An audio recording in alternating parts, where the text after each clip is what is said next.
एक ऐसा भूतिया खेल जिसमें कई लोगों ने मौत को गले लगा लिया। एक शहर के कोने में एक भूतिया घर था। उसकी दहशत की खबर से सभी शहरवासी परिचित थे। उस घर के आसपास कई एकड़ जमीनों तक कोई घर नहीं बना था। दरअसल उस घर के आसपास कोई रहना ही नहीं चाहता था। एक बार एक टेलीविजन सीरियल डायरेक्टर उसी भूतिया घर में एक लाइव रिकॉर्डिंग सीरियल शूट करने का मन बनाता है, जिसका नाम वह मौत का खेल रखता है। इस खेल में चुने हुए प्रतिभागियों को भूतिया घर के अंदर पूरी रात गुजारनी होगी और इस दौरान हर कमरे में कैमरे लगे होंगे जो इनके डर भरे पलों को रिकॉर्ड करेंगे और अंत में जो प्रतिभागी बिना डरे पूरी रात गुजार लेगा उसे 1 करोड़ की इनामी राशि दी जाएगी। सीरियल डायरेक्टर मौत का खेल की घोषणा सारे शहर में कर देते हैं, लेकिन उन्हें प्रशासन का एक नोटिस आता है कि आपको उस घर में शूटिंग करने की इजाजत नहीं मिल सकती। वह घर खतरे के दायरे में आता है।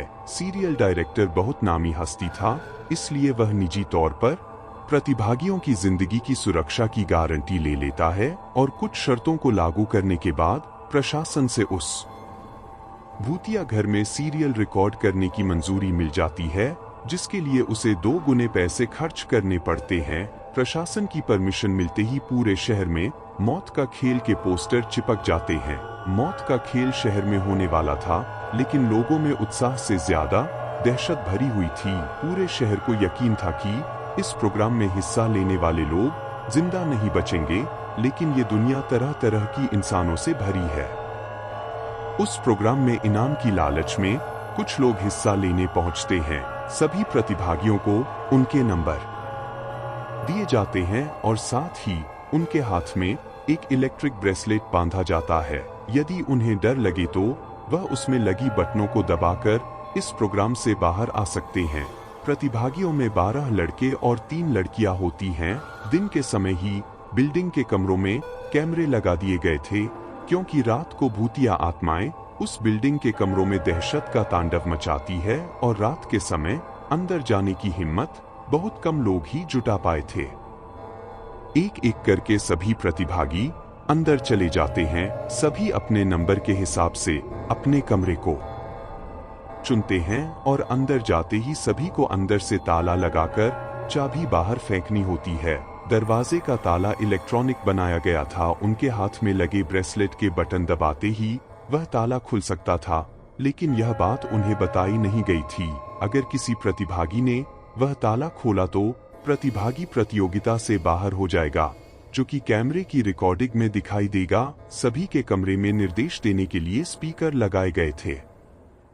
उसी से सभी को संकेत दिया जाता है कि सभी जल्द से जल्द अपने कमरे का ताला बंद करके चाबी दरवाजे के नीचे से बाहर फेंके और इसके बाद कमरे की लाइट बंद की जाएगी। निर्देशों के अनुसार सभी अपने कमरे को अंदर से बंद कर देते हैं और चाबियां दरवाजे के नीचे से फेंक देते हैं। कैमरे नाइट मोड रिकॉर्डिंग के अनुरूप लगाए गए थे, इसलिए भले ही प्रतिभागियों के कमरे में अंधेरा हो, लेकिन दर्शकों को टेलीविजन स्क्रीन में सब कुछ नजर आ रहा होता है। धीरे धीरे डर की दस्तक हो जाती है। प्रतिभागियों में से एक लड़की अचानक अपने कमरे में चीखने लगती है। उसे ऐसा लगता है कि कोई उसका गला दबा रहा है और वह छटपटाने लगती है। कुछ ही देर में वह डर से बेहोश हो जाती है। उसके बेहोश होते ही लाइव सीरियल देख रहे दर्शक घबरा जाते हैं। अचानक एक एक करके सभी प्रतिभागियों पर भूतिया हमले होने लगते हैं, लेकिन ताज्जुब की बात तो यह थी कि सभी प्रतिभागी अपने आप को स्वयं ही नुकसान पहुंचा रहे थे। कैमरे की रिकॉर्डिंग में साफ साफ नजर आ रहा था, कोई अपने चेहरे पर खरोंच रहा था तो कोई अपना गला दबा रहा था और कई तो अपना सर भी दीवार से मारकर घायल कर रहे थे। दर्शकों का डर बढ़ते देख बिल्डिंग के नजदीक सरकारी अधिकारी पहुंच जाते हैं, क्योंकि प्रोग्राम को प्रशासन की शर्तों के अनुरूप रिकॉर्ड करने की परमिशन दी गई थी, जिनमें से एक शर्त यह भी है कि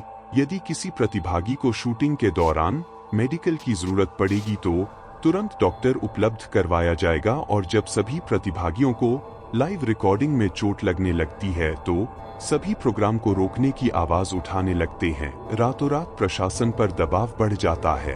दर्शकों में दहशत फैलते देख प्रोग्राम का प्रसारण रोकने के आदेश आ जाते हैं। तुरंत प्रोग्राम का टेलीकास्ट रुक जाता है और अब जद्दोजहद होने लगती है।